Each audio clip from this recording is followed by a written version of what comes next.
কালো পাহাড়ের আলো। হযরত বেলাল হাবশী ক্রীতদাস, গায়ের রং কুচকুচে কালো, কিন্তু মানুষের বাহিরের চেহারাটাই আসল চেহারা নয়, ভেতরটাই আসল। অর্থাৎ ভেতরটা যার দবদবে পরিষ্কার, সেই তো কেবল সুন্দর মানুষ। বেলাল কালো হলে কি হবে? তার হৃদয়টি ছিল চাঁদের মতো পরিষ্কার, জ্যোৎস্নার মতো সুন্দর, সূর্যের মতো উজ্জ্বল। তার বুকে ছিল বজ্রের মতো সাহস। সেই সাহস ছিল সমুদ্রের মতো বিশাল, পর্বতের মতো অনড়। কালো মানুষের ভিতরে যে এত রূপ, এত সৌন্দর্য থাকতে পারে, তা বেলালকে না দেখলে বোঝাই যায় না। বেলালের এই সৌন্দর্য রহস্য হলো তার বিশ্বাস।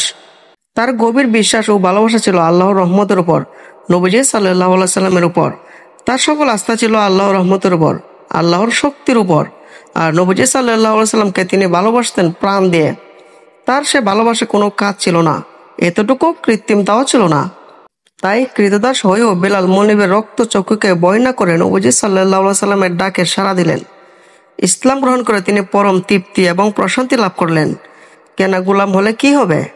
মনিব তো কেবল একটি মানুষকে টাকা দিয়ে কিনতে পারে, সে তো আর মানুষের হৃদয় কিনতে পারে না। বেলালের মনটাও তাই মনিব কিনতে পারেনি। এজন্য তিনি স্বাধীন ছিলেন মনের দিক দিয়ে। আর স্বাধীন থেকে তিনি তার একমাত্র হৃদয়টা তুলে দিয়েছিলেন আল্লাহর হাতে, ইসলামের খেদমতে, নবীজি সাল্লাল্লাহু আলাইহি সাল্লামের ভালোবাসায়। বেলাল বলেন, আল্লাহ ছাড়া আর কোনো প্রভু নাই, ইসলাম একমাত্র জীবন বিধান। আর নবীজি সাল্লাল্লাহু আলাইহি সাল্লাম হলেন আল্লাহর প্রেরিত রাসূল। তিনি সত্যর আলো নিয়ে আমাদের মাঝে এসেছেন। তিনি এসেছেন সত্যের বার্তা নিয়ে, মানুষের মুক্তির জন্য। হাবশী ক্রীতদাস বিলাল, কুচকুচে কালো মানুষটি এত দৃঢ় কণ্ঠের আওয়াজ তার মনিব শুনতে পেল কাফেররাও। তারা ক্রোধে ফেটে বলল, কেনা গোলাম কালো মানুষের এত বড় সাহস, এর পরিণাম হবে ভয়ানক। বেলাল তাদের কথা যেন শুনতে পাননি, কারণ তিনি তো জানেন দুর্বলদের উপর সবলরা সবসময় অত্যাচার করে, জুলুম এবং নির্যাতন চালায়। ইয়া আবার নতুন কি?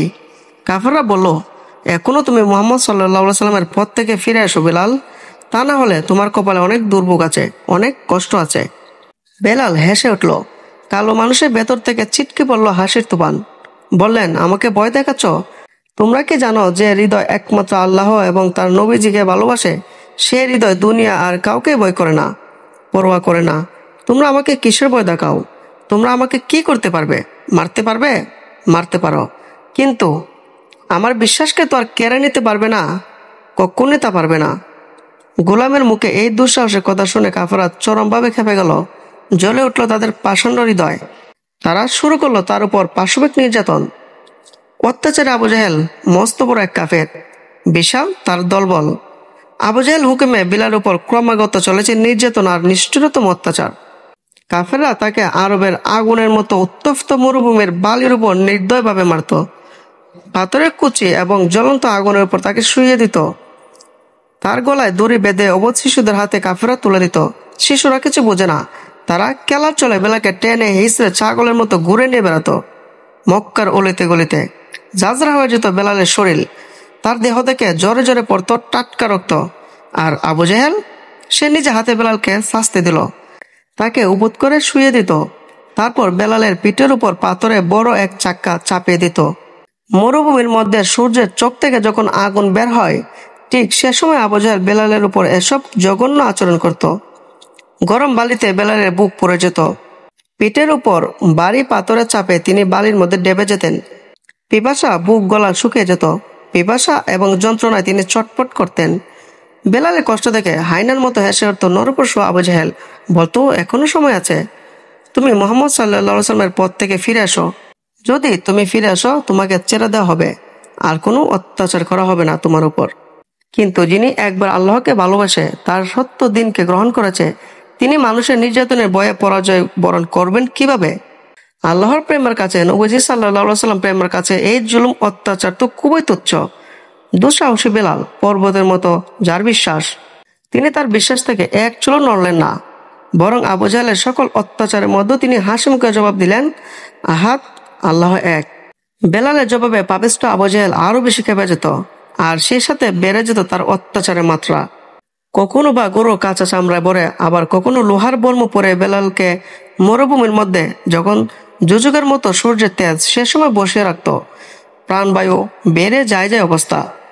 এমন সময় তাকে পাপিষ্ঠ আবু জাহেল বলতো, এখনো ফিরে আসো বেলাল, তুমি মুহাম্মদ সাল্লাল্লাহু আলাইহি সাল্লামের পথ থেকে ফিরে আসো, আমরা তোমাকে ছেড়ে দেব। পর্বতের মতো অনড় বিলাল। শত অত্যাচারে তিনি তার বিশ্বাস থেকে ফিরে আসেনি।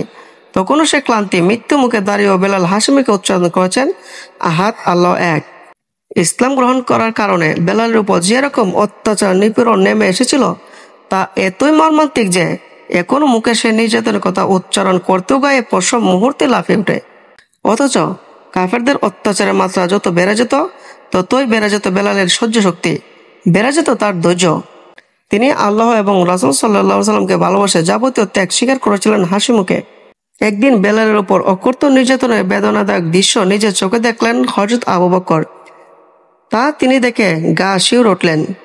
অনেক অর্থের বিনিময়ে গোলাম বেলালকে আজাদ করে দিলেন হযরত আবু বকর। নবীজি সাল্লাল্লাহু আলাইহি সাল্লামকে ভালোবাসতেন বেলাল, নবীও তাকে খুবই ভালোবাসতেন। কালো হলে কি হবে?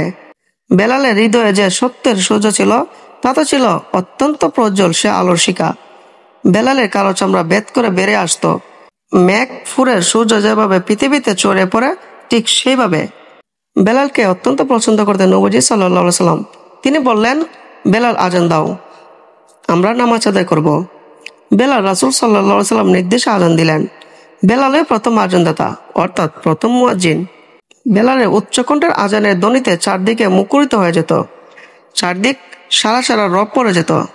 তার আজান শুনে কোনো মুসলমানই ঘরে বসে থাকতে পারতেন না। পুরুষ, নারী, যুবক, বৃদ্ধ, এমনকি শিশুরা পর্যন্ত বেলালের আজান শুনে ঘর থেকে বেরিয়ে পড়তেন। হযরত বেলাল একসময় হাবশী ক্রীতদাস। সেই কালো মানুষটি ছিলেন সত্যের পক্ষে অত্যন্ত বিনয়ী, আর অন্যায় ও মিথ্যার বিরুদ্ধে ছিলেন অনড় পর্বত। বেলাল কেবল একজন কালো মানুষের নাম নয়, বরং সত্য ও বিশ্বাসে আলোয় আলোকিত দুর্ভেদ্য এক কালো পাহাড়ের নাম, যে পাহাড় থেকে সত্য, বিশ্বাস এবং সাহসের আলো কেবল জোরে জোরে পড়ত।